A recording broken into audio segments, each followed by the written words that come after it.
नमस्कार। Book audio में बहुत बहुत स्वागत करता हूं मैं आपका दोस्त ब्रिजेश। और दोस्तों, आज मैं लेकर के हाजिर हूं परशुराम शर्मा का रहस्य और रोमांच से भरपूर उपन्यास खून का बदला खून। चलिए बढ़ते हैं कहानी में आगे की ओर। हॉल ठीक जचा, पर उन्हीं दिनों जेनिस के पिता का देहांत हो गया। जेनिस के पिता ने वसीयत कर दी थी। उसकी वसीयत के अनुसार जेनिस यदि हॉल के साथ विवाह करती है तो दोनों प्रॉपर्टी के बराबर हकदार होंगे। जेनिस किसी और के साथ विवाह करेगी तो जेनिस को सिर्फ 25% धन मिलेगा। इसी से तुम समझ सकते हो कि उसके पिता को हॉल पर पूरा भरोसा था। जेनिस की भी यही इच्छा थी। हॉल ईमानदार और अच्छा प्रेमी था। तुमने तो उसे नकली वसीयत की फोटो दिखाकर खूब उल्लू बनाया, और तुम अब मेरी सबसे बेहतर साथी हो। हम दोनों सारी दुनिया के सबसे बड़े धनी बनेंगे नेटा। सारे संसार में हमारे व्यापार की शाखा फैल जाएगी। हाँ, 1 साल मुझे बहुत अखरेगा।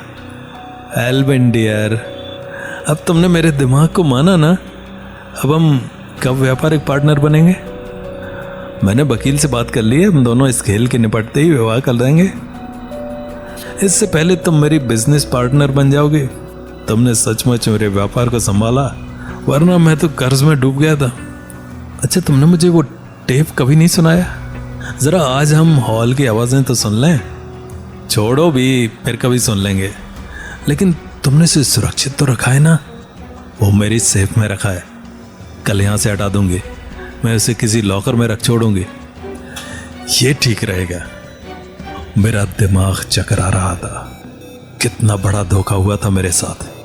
ये कितनी बड़ी पराजय थी मेरी। मुझे चक्कर सा आने लगा। अपने आप को संभाला। उफ, इस स्त्री ने कितना खूबसूरत जाल फैलाया था। सब कुछ मेरे पास था, फिर भी मैं हत्यारा बन बैठा। मैं खूनी था, खूनी। मैंने जेनिस और उसकी दौलत पाने के लिए एक निर्दोष बच्चे की हत्या की थी। मैंने 2 और इंसानों का कत्ल किया था। काश कि ये सब ना होता। काश कि मेरे पुराने दिन वापस मिल जाते। काश कि मैंने मॉडलिंग दुनिया का सपना ना देखा होता। क्या अब मैं कार धोने वाला वो ईमानदार आदमी बन सकता हूं? नहीं, अब मैं अपने दिन वापस नहीं पा सकता था। मेरी जिंदगी को तूफानों में भटकाने वाली यही स्त्री है, यही औरत नेटा। और मेरा हाथ मेरे पिस्तौल पर पहुंच गया। अब इन दोनों का जिंदा रहना मेरे लिए और भी हानिकारक था। बाजी अभी भी मेरे हाथ थी। इन दोनों को खत्म करके टेप नष्ट कर दूंगा। वो टेप अभी भी यही है। जेनिस को लेकर मैं संसार के इस खूबसूरत शहर से भाग निकलूंगा कहीं भी। जेनिस मेरे साथ रहेगी। मुझे अब उसकी दौलत भी नहीं चाहिए। मुझे जेनिस चाहिए, सिर्फ जेनिस। वो $1,00,000 हमारे लिए बहुत होंगे। और मैंने धीरे से पर्दा हटाया। एल्विन को शायद आहट महसूस हुई। सहसा वो उछल पड़ा। उसके हाथ में एकाएक रिवॉल्वर आ गया। वो जिस स्थान पर हिलते पर्दे को देख रहा था, मैं अब वहां नहीं था। मैं दूसरे छोर पर खिसक आया था। एल्विन पर्दे की तरफ बढ़ा। उसने पर्दा हटाकर देखा। वहां मैं नहीं था। क्या बात है एली? यहां पर्दा हिला था। उसने रिवॉल्वर पॉकेट में डाल लिया। पर्दे की एक दरार से मैं ये सब देख रहा था। अब एल्विन की बारी थी कि वो बचना चाहे तो भाग निकले। अब नेटा का भाग्य जमीन छोड़ने वाला था। मुझसे बचकर भाग सकती है तो भाग ले। और मैं सामने आ गया। तुम दोनों को पता ना होगा कि मैं यही हूं। वो दोनों उछल पड़े। कॉर्क, सरी! एल्विन चिल्लाया जैसे वो किसी को बुलाना चाहता हो। फिर उसका हाथ तेजी के साथ पॉकेट की तरफ बढ़ा, पर तब तक मेरी गोली उसकी छाती में घुस चुकी थी। दूसरी गोली उसके माथे पर पड़ी। नेटा ड्रेसिंग टेबल की तरफ भाग पड़ी। खबरदार! मैंने नेटा पर गोली दाग दी। गोली इसकी टांग पर पड़ी और वो लड़खड़ा कर गिरी। तभी ड्राइंग रूम की तरफ से आहट हुई। कोई बेडरूम का दरवाजा जोरों से थपथपा रहा था।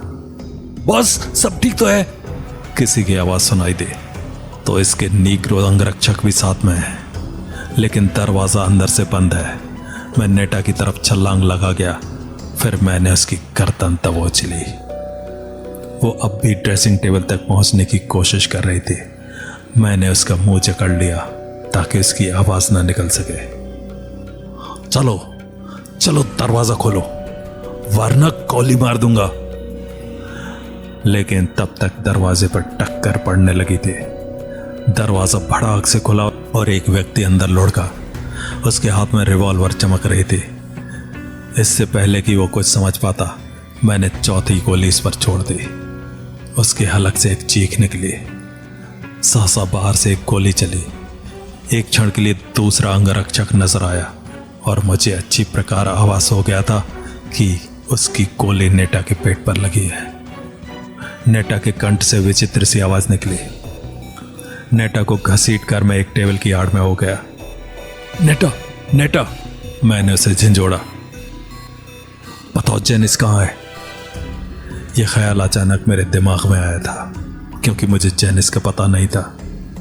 नेटा ही जानती थी कि इस वक्त वो कहाँ होगी।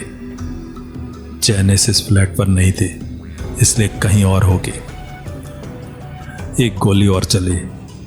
मैं फिर नेटा की आड़ ले गया और इस बार मुझे पक्का यकीन था कि नेटा मर चुकी है। मैंने धीरे धीरे वहां से खिसकना शुरू किया।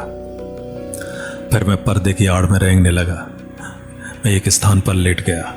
पर्दे को एक उंगली से उठाकर मैं खून से लथपथ फर्श को देखने लगा, जहां 3 लाशें पड़ी थी। कितना भयानक दृश्य था वो।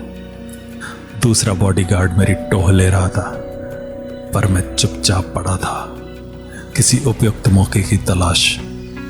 मैंने उस पर गोली नहीं चलाई।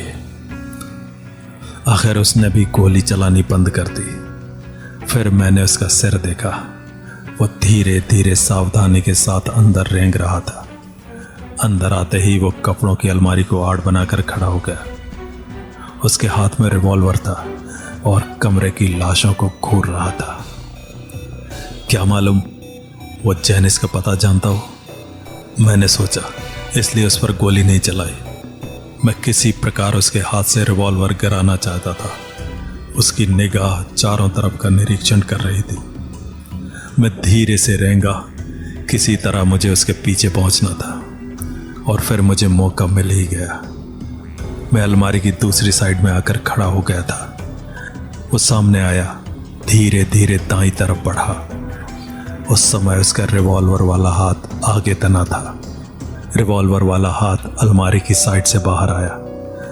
फिर मैंने अपना पिस्तौल ताना और ठीक निशाना बांधकर गोली चला दी। गोली रिवॉल्वर पड़ी थी और एक झटके के साथ उसके हाथ से निकल गया था।